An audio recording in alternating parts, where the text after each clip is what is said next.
everyone, Nate from COI Guys here, and today I have a firearm review for you. And the particular firearm I'm going to be reviewing today is going to be the DPMS Oracle. This is a 5.56 and 223, so it chambers both. And before I get much further, I want to make one thing very clear. The magazine is an empty magazine. There is no rounds in this magazine. 2, it has no round in the chamber. So anybody who's worried about that, this is a completely clear firearm. And it is pointed in a safe direction. So it's there or there for the record. So I'm just going to get into this rifle. So I've had this DPMS about 1.5, 2 years. I put a couple thousand rounds through it. And in the period I've owned it, I have noticed a couple downfalls of it. I've personally liked this rifle. It's not a bad rifle for $700, $800. So if you're broke like me, here you go, it's a rifle for you. So for a budget AR, as we all know, they do come with some faults.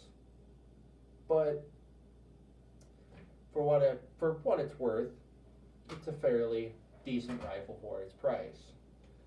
So I'm going to review this back to front, excuse me. So we're going to start here at the stock. It is a 6-position collapsible stock, and it's an ergonomic design that the DPMS uses that you'll either love or you'll hate. I have not even seen a maybe it's a good stock or maybe I'll get used to it. No, it's either I absolutely like this stock or I absolutely hate it. So just for future reference, you might not like it, you might like it. And here's where the budget rifle part comes in.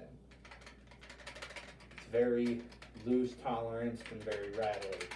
So if you're trying to be silent for whatever reason, it'll probably give you away if you're not shouldering it. So moving forward, we have a standard run-of-the-mill A3 pistol grip. And once again, this is you'll either love it or you'll hate it. So a lot of people like to switch both of these items out for an aftermarket one. And not a sponsor for the record, but I would like this company to sponsor me. Not saying the company's name because I'm just not here to get sued. So if the company can recognize its mag, I would really like your sponsor. I could use more of these. So moving forward here, the A3 upper. This is a flat top, run-of-the-mill A3 upper with a Picatinny rail. And on this Picatinny rail, I have a 7 illumination setting, 4 reticle, sight mark, cheap sight. I mean, it holds 0, so I'm not complaining. It's cheap sight. I think I picked it up for like 20 bucks. But just a little tip for you guys, when you do get this rifle fresh out of the box, it does not come with a front or rear sight aperture, so you'll have to buy your own, whether it be backup sights or a optic. That's up to you, or even both. So moving forward, now we're going to go internal, which is the automatic style A3 bolt. There's nothing special about it. For the record, for anybody who goes, oh, you said automatic, this is a semi-automatic rifle. It is just the type of bolt that is in this firearm. That does not mean it is automatic. Speaking of that, it's just a free floating firing pin. Your standard A3 bolt. For everybody who knows about it already, it's just a standard A3 bolt. So moving forward, we have the grip area here. Now, this rifle, when you get it out of the box, comes with a Glacier style front foregrip. So the Glacier style, which is this one right here. This is the one that came with this rifle.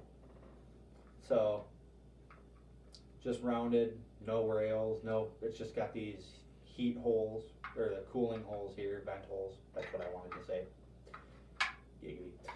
But, either way, it's got the vent holes on it. So, your basic run-of-the-mill Glacier guards. I replaced it with a quad rail, so I can just add more attachments to it, whatever I decide this rifle needs, whether it be a flashlight, laser pointer, foregrip, you know, any of the basic things. Don't be a douchebag. Don't hang too much crap off your rifle. It seriously does not need 8 million things. Just equip it for what you need it to do. Whether it's 50 yards, 100 yards, don't hang too much crap. Don't be one of those guys. So, anyways, moving forward here, we have the gas block on this rifle. It just has a single piece of Picatinny rail on it where you could put a sight aperture or a backup sight or something like that. I don't care for it. I actually personally like the A-post A3 sights, which eventually I want to put on this rifle if I can. So that's kind of what I want to do with it. So we're going to go down to the barrel. This is a 16-inch barrel. I believe, don't quote me on this, possibly look it up. I believe it is a chrome line barrel. When I look at it, I think it is, but I've looked it up online, and some people say it is, some people say it isn't. I'm going to side with it is. It has a 1-to-9 twist in the rifling, so there's that. And coming up to the front of the rifle, we have a birdcage A3 style muzzle brake.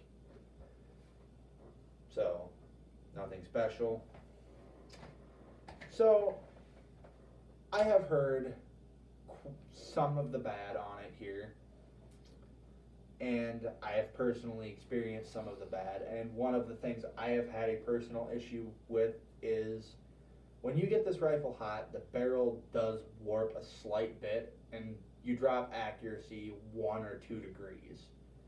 So, when it cools down, it comes back to being right on target, but if you're shooting on a hot day and you lay about, I want to say, half a magazine through this rifle, just be expecting it to drop a couple degrees in accuracy, and it kind of just maintains it after that. But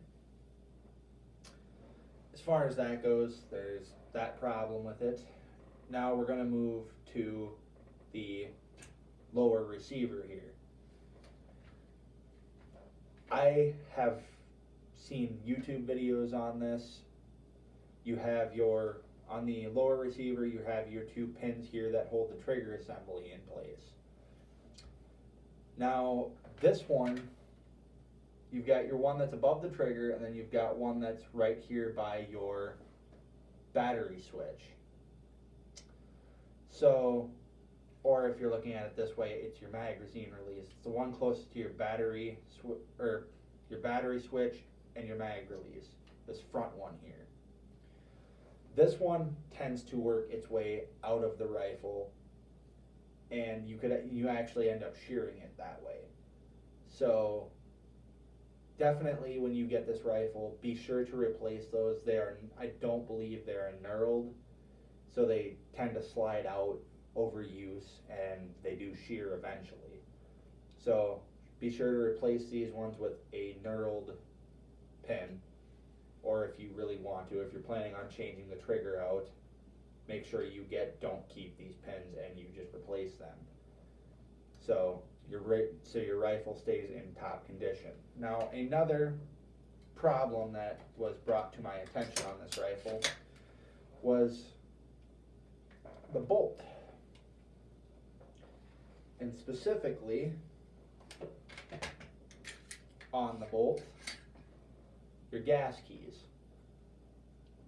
make sure they are to spec and make sure they are properly staked in.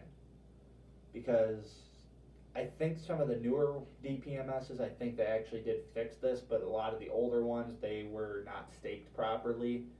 And then overuse, these would start coming loose, coming out, and then it would make the rifle, cause the rifle to malfunction.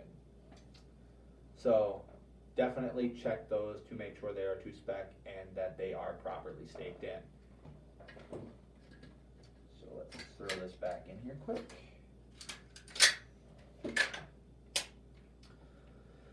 So other than that, for a budget rifle, the guard you get, the glacier guard you get on it does rattle a little bit, and it does move around. This on here does not. I have fixed that, and the stock does rattle. And there's like a couple minor hiccups with this rifle, but for $600-700, you can't expect every perfection, they had to obviously cut some budget somewhere, some corner somewhere, and I guess in that case they did. But other than that, it's a pretty solid rifle. So I gave it a chance, and I personally like the rifle, so I don't regret this rifle.